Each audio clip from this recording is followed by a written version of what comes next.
Okey. Ni saya Lokman Hakim bin Ismail. Ni semua saudara saya lah. Ni pakcik saya. Lebih kurang dalam pukul 12 hingga 12.30 sampai 1 tadi tu saya ada cek saya punya Facebook lah. Bila saya cek saya nampak satu webpage lah dia dalam Facebook punya group, Revolusi Anak Muda Malaysia. Okey. Dia ada upload gambar IC dua orang ni. Ni anak mengundi ni, nama dia Kamal lah. Ni Kamal, ini adik dia temankan saja. Okey.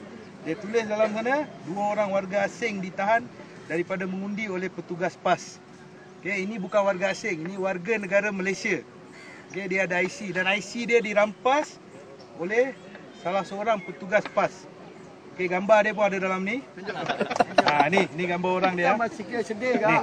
Sedih. Ini orang yang tahan. Betul-betul orang Melayu. Dia ahli PAS, petugas PAS. Macam mana seorang petugas PAS? Bagi saya cakap. Macam mana seorang petugas PAS boleh rampas IC seorang orang awam? Warga negara. Okey. Ini orang dia ni.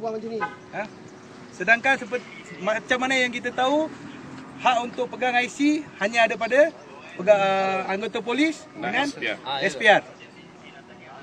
Macam mana dia ni boleh rampas IC dan sekarang ni dia lari. Kita dah buat report polis. Kita buat 2 report polis. Satu sebab dia tak bagi undi. Okey, dia dinafikan hak untuk mengundi sebagai seorang rakyat Malaysia. Okey, dan satu lagi pasal difitnah dalam Facebook, dalam grup RAMM, Revolusi Anak Muda Malaysia. Dituduh sebagai warga negara asing yang dibayar oleh di pihak UMNO.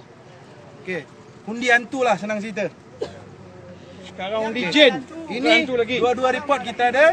Kita nak pihak berkuasa tolong ambil tindakan. Gambar bukti semua ada dalam ni. Dan baru berapa minit tadi salah satu gambar dia orang dah padam daripada grup RAMM. Takut lah. Dia dah padam satu gambar. Dia takut. Tapi kita ada screen lah. Takut.